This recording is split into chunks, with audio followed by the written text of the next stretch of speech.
ನಮಸ್ತೆ ಎಲ್ರಿಗೂ, welcome back to my channel sweet and spicy recipes. ಇವತ್ತು ಕಡಿಮೆ ಸಮಯದಲ್ಲಿ ಕಡಿಮೆ ಇಂಗ್ರೀಡಿಯೆಂಟ್ಸನ್ನು ಹಾಕಿ ಗರಿ ಗರಿಯಾಗಿರುವಂಥ ಈರುಳ್ಳಿ ಪಕೋಡ ಮಾಡೋದನ್ನು ತೋರಿಸ್ತೀನಿ. ಅದನ್ನು ಮಾಡಲಿಕ್ಕೆ ನಾನಿಲ್ಲಿ 5 ಈರುಳ್ಳಿಯನ್ನು ನೋಡಿ ಈ ರೀತಿ ಕಟ್ ಮಾಡಿ ಇಟ್ಕೊಂಡಿದ್ದೀನಿ. ಉದ್ದಕ್ಕೆ ಕಟ್ ಮಾಡ್ಕೊಳ್ಳಿ.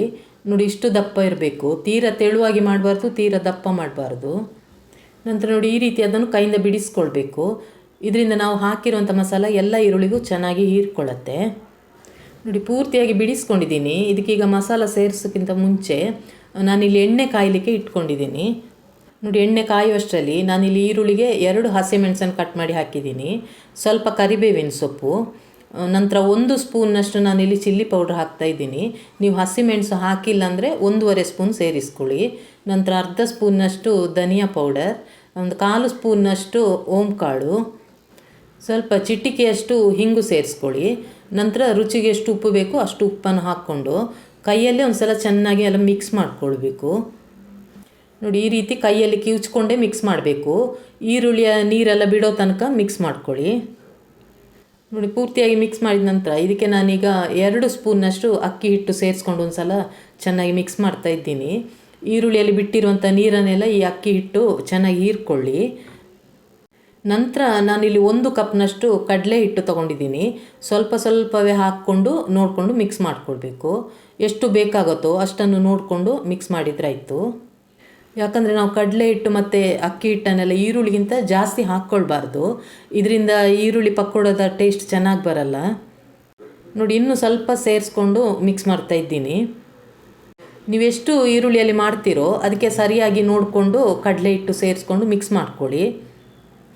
ನೋಡಿ ಕಡಲೆ ಹಿಟ್ಟು ಎಷ್ಟು ಸೇರಿಸ್ಬೇಕಂದ್ರೆ ನಮಗೆ ಈ ಹದಕ್ಕೆ ಬರಬೇಕು ಹಿಟ್ಟು. ನೋಡಿ ನಾವು ಸ್ವಲ್ಪ ತೆಗೆದು ಎಣ್ಣೆಗೆ ಬಿಡಬೇಕಾದ್ರೆ ಒಂದಕ್ಕೊಂದು ಅಂಟಿರೋ ರೀತಿ ಇರಬೇಕು. ಈ ಹದಕ್ಕೆ ಬರೋ ತನಕ ಕಡಲೆ ಹಿಟ್ಟನ್ನು ಸೇರಿಸ್ಕೊಳ್ಳಿ.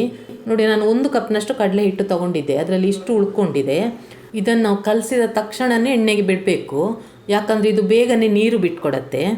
ಅದಕ್ಕೆ ಇದನ್ನು ರೆಡಿ ಮಾಡಬೇಕಾದ್ರೇ ಎಣ್ಣೆನ ಕಾಯಲಿಕ್ಕೆ ಇಟ್ಕೊಳ್ಬೇಕು. ನೋಡಿ ಇವಾಗ ಸ್ವಲ್ಪನೇ ತೆಗೆದು ಈ ರೀತಿ ಕಾದಿರುವಂಥ ಎಣ್ಣೆಗೆ ಬಿಡಬೇಕು. ನಂತರ ನೋಡಿ ಇದನ್ನು ಯಾವುದೇ ಶೇಪಲ್ಲಿ ಮಾಡಬೇಕು ಅಂತೇಳಿಲ್ಲ, ಈ ರೀತಿ ಸ್ವಲ್ಪ ಹಿಟ್ಟನ್ನೇ ತೆಗೆದು ಹಾಗೆ ಎಣ್ಣೆಗೆ ಹಾಕ್ಕೊಂಡ್ರಾಯ್ತು. ಇದನ್ನು ಹಾಕಬೇಕಾದ್ರೆ ಎಣ್ಣೆ ಮಾತ್ರ ಚೆನ್ನಾಗಿ ಕಾದಿರಬೇಕು. ನಂತರ ಸ್ವಲ್ಪ ಗರಿ ಆಗೋ ತನಕ ಈ ರೀತಿ ಮಗ್ಚ್ಕೊಂಡೇ ಫ್ರೈ ಮಾಡ್ಕೊಳ್ಳಿ. ಎಲ್ಲ ಕಡೆನೂ ಒಂದೇ ರೀತಿ ಫ್ರೈ ಆಗಬೇಕು. ಮೀಡಿಯಮ್ ಫ್ಲೇಮಲ್ಲೇ ಇಟ್ಕೊಂಡು ಫ್ರೈ ಮಾಡ್ಕೊಳ್ಳಿ. ನೋಡಿ ಈ ರೀತಿ ಕಲರ್ ಆದ ನಂತರ ನಾನು ಇವಾಗ ತೆಗಿತಾ ಇದ್ದೀನಿ. ಇದೇ ರೀತಿ ಇನ್ನೊಂದು ಬ್ಯಾಚನ್ನು ನಾನು ಫ್ರೈ ಮಾಡಿ ತೆಗಿತಾ ಇದ್ದೀನಿ. ಇದು ತುಂಬ ಈಸಿಯಾಗಿರುವಂಥ ಸ್ನ್ಯಾಕ್ಸ್ ರೆಸಿಪಿ, 10 ನಿಮಿಷದ ಒಳಗಡೆ ಎಲ್ಲ ಮಾಡ್ಬೋದು. ನಾನು ತೋರಿಸಿರುವ ರೀತಿಯಲ್ಲೇ ಮಾಡಿದರೆ ಕ್ರಿಸ್ಪಿಯಾಗಿರುವಂಥ ಈರುಳ್ಳಿ ಪಕೋಡ ರೆಡಿ ಆಗುತ್ತೆ.